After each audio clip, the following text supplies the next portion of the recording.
ஃப்ரெண்ட்வுட்ஸ் மக்களுக்கு வணக்கம். இன்னைக்கு நம்மளோட ஷோவில் யாரை பற்றி பேச போகிறோம் அப்படின்னா, நடிகை நயன்தாராவை பற்றின ஒரு சூப்பரான இன்ஃபர்மேஷன் வந்திருக்கு. அதை தான் இப்போ நான் உங்ககிட்ட ஷேர் பண்ண போகிறேன். அதை நீங்கள் தெரிஞ்சுக்கணும்னு நினச்சிங்கன்னா வீடியோவை ஸ்கிப் பண்ணாமல் ஃபுல்லாக பாருங்கள்.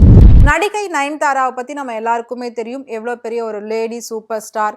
இன்னைக்கு வந்து தன்னோட 2 குழந்தைங்களோட ஹாப்பியான ஒரு லைஃப்பில் அவங்க இருந்துட்டு இருக்காங்க. ஸோ பர்சனல் லைஃபாக இருக்கட்டும், அஃபிஷியலாக இருக்கட்டும், ஃபேமிலி, இது எல்லாத்தையும் வந்து கரெக்டாக அவங்க பேலன்ஸ் பண்ணி கொண்டு போய்கிட்டு இருக்காங்க தன்னோட கரியரை அப்படின்னு தான் சொல்லணும். ஸோ அடுத்தடுத்த ஒரு லெவலுக்கு வந்த ஒரு நடிகை அப்படின்னா அது வந்து நயன்தாரா தான். ஒரே நேரத்துக்கு உச்சகட்டத்துக்கு போயிட்டு அதுக்கப்புறம் இல்லை அப்படின்னு ஆகாம படிப்படியா உயர்ந்து வந்த ஒரு நடிகைகள்ல ஒருத்தர் தான் நயன்தாரா. கண்டிப்பா ஒரு ஹார்ட் ஒர்க் இல்லாம அவங்க இவ்வளோ பெரிய ஒரு ரீச்சை வந்து பார்த்துருக்க முடியாது. ஸோ அப்படி இருக்கிறப்போ அவங்களோட சம்பளத்தை பத்தி நிறைய விமர்சனங்கள், நிறைய கண்டனங்கள், நிறைய கருத்துக்கள்லாம் வந்து தொடர்ந்து சோசியல் மீடியால வைரலாக ஆரம்பிச்சது. அது மட்டும் இல்லாம ரீசெண்டா நயன்தாரா நிறைய ஆட்டிடியூட் காட்ட ஆரம்பிச்சிட்டாங்க அப்படின்னுமே வந்து சொல்லியிருந்தாங்க. நயன்தாராக்கு வந்து மார்க்கெட் இல்லைன்னு சொல்லி ஒரு சில தரப்பினர் சொல்லியிருந்தாலும் அவங்களோட சம்பளம் அப்படிங்கிறது கொஞ்சம் கூட அவங்க எதுலையுமே குறைக்கிறதே கிடையாது அப்படின்ற ஒரு டாக்கும் போய்கிட்டு தான் இருந்தது. ஸோ அதை பத்தின ஒரு இன்ஃபர்மேஷன் தான் வந்திருக்கு. அது என்னன்றதை பார்க்கலாம். நயன்தாரா நிறைய படங்கள்ல இப்ப கமிட் ஆயிருக்காங்க. அவங்களுக்கு அடுத்தடுத்து படங்கள் நிறைய இருக்கு. அது நம்ம எல்லாருக்குமே தெரியும். ரீசெண்டா அவங்க ஒரு ஆட் ஃபிலிம்ல நடிச்சிருக்காங்க. அது என்ன அப்படின்னா, டாடா ஸ்கை பிசினஸ்க்காக ஒரு ஆட் ஃபிலிம்ல அவங்க பண்ணியிருந்தாங்க. அந்த ஆட் வந்து பாத்தீங்கன்னா கிட்டத்தட்ட ஒரு 50 செகண்ட்ஸ் தான் அந்த ஆடு வரும். அந்த ஆடை வந்து 1 டே ஷூட் பண்ணியிருக்காங்க. ஸோ அந்த ஆடுக்காக இவங்க எவ்வளோ சம்பளம் வாங்கியிருக்காங்க அப்படின்னு சொல்லி உங்களால கெஸ் பண்ண முடியுமா? ஒரு 5 லட்சம், ஒரு 10 லட்சம், இல்லாட்டி ஒரு 50 லட்சம் அதிகபட்சம். ஏன்னா இது ஒரு நாள் தானே அப்படின்ற பட்சத்தில் இவ்வளோதான் இருக்கும் அப்படின்னு கண்டிப்பாக நம்ம எல்லாருமே நம்புவோம். நான் அப்படிதான் நினைப்போம்.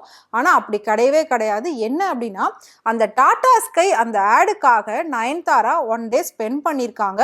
பட் அந்த ஆடோட டோட்டல் டியூரேஷனே பார்த்தீங்கன்னா 50 செகண்ட்ஸ் தான். அந்த ஆடுக்காக அவங்க வாங்கின சம்பளம் 1 கோடி இல்லை, 2 கோடி இல்லை, 5 கோடி ரூபாய் அந்த ஆடுக்காக அவங்க சம்பளம் வாங்கியிருக்காங்க. டாடா ஸ்கை நிறுவனமும் அதை அவங்களுக்கு கொடுத்துருக்காங்க. இதை பார்த்த நிறைய நடிகர்கள், நடிகைகள்லாம் ரொம்பவே ஷாக் ஆயிட்டாங்க அப்படின்னு தான் சொல்லணும். ஏன் அப்படின்னா, ஒரு ஹீரோயின் ஒரு படத்துக்கு வாங்கக்கூடிய ஒரு சம்பளத்தை ஒரு நாள் ஷூட்டு, ஒரு நாள் ஆட் ஷூட்டுக்காக இவங்க வந்து வாங்கியிருக்காங்க அப்படின்ற பட்சத்துல யாராலையும் அதை வந்து டைஜஸ்ட் பண்ணவே முடியல. ஏன் அப்படின்னா, இன்னைக்கு இருக்கக்கூடிய நிறைய முன்னணி நடிகர்கள் ஆட் எல்லாம் பெருசா பண்றது கிடையாது. தமிழ்ல நிறைய நடிகர்கள் ஆட் பண்றது கிடையாது. பட் மேபி பாலிவுட் ஹீரோஸ்லாம் வந்து நிறைய ஆட்ஸ் பண்றாங்க. பட் தமிழ்ல நிறைய நடிகர்கள் வந்து ஆட் பண்றது கிடையாது. ஆனா ஹீரோயின்ஸை பொறுத்த வரைக்கும் தமிழ், தெலுங்கு, ஹிந்தி, மலையாளம் எல்லாருமே நிறைய ஆட் ஷூட்ல நடிப்பாங்க. அப்படி பாக்குறப்போ இதுக்கு முன்னாடி நயன்தாரா ஒரு சில ஆட்ல மட்டுமே வந்துட்டு இருந்தாங்க.